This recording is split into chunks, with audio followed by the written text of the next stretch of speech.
Toxic yung mga kamag-anak mo. Merong maninira, merong inggitera, merong chismosa, merong manlalait, madaming plastic. Ayan, isa sa mga request sa atin ng isang kapokus natin. Ako nga pala si Mr. Focus. Pag-usapan natin yung mga toxic na kamag-anak. Sa totoo lang, napakaraming toxic na kamag-anak. Kalimitan dyan, mga plastic. Yung iba naman, matampuhin. Oh, sino nakaka-relate dito? Yung may mga kamag-anak na matampuhin. Yung pag may nire-request sa'yo, tapos hindi mo na pagbigyan, wala na, hindi ka na kamag-anak. Susumpa ka na dun sa kanto kung ano nang pagsasabihin sa'yo. Diba? Hindi mo lang mapagbigyan sa mga request nila. O minsan, mukha kang may pera, kahit na wala ka namang pera kasi pugi at maganda ka lang talaga, tsaka magaling ka lang mamorma, akala nila may pera ka. Biglang uutang sa'yo pag hindi mo na pautang. Masama agad ugali mo. O, sino may mga kamag-anak na ganon? Diba? Mayroon namang mga kamag-anak na mahilig manlait. May inggitera naman. Ayaw magpalamang. Ayan.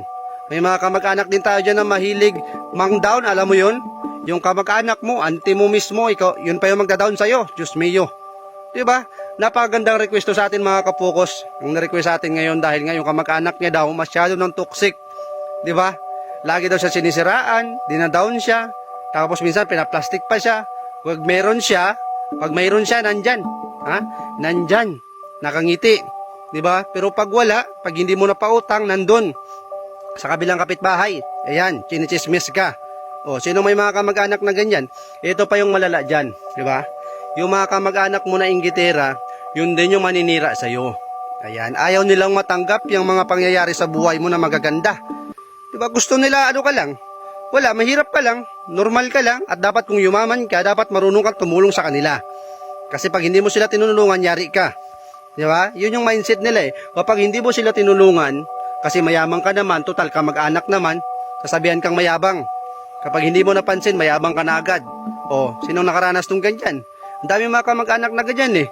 Diba, hindi mo lang mapansin dahil busy-busy ka na rin sa buhay. Minsan, bihira na lang kayo magkita. Pag nagkita kayo, parang may sama ng loob sa'yo. Minsan, paplastikin ka. Ayun pala, nahihiya na sa'yo.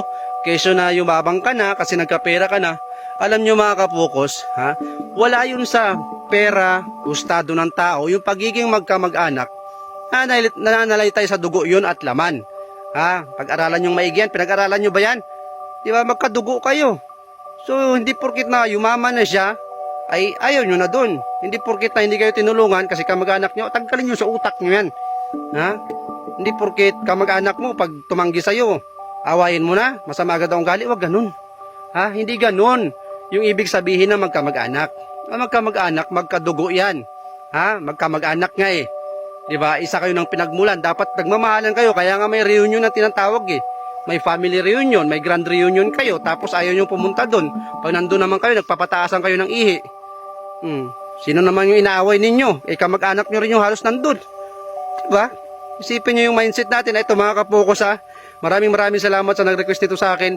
Sana follow nyo pa yung page ko dahil alam nyo naman, 1 million follower na tayo. So, tulungan nyo lang ako na umangat pa yung followers natin. Pagbibigyan ko yung mga request ninyo. God bless.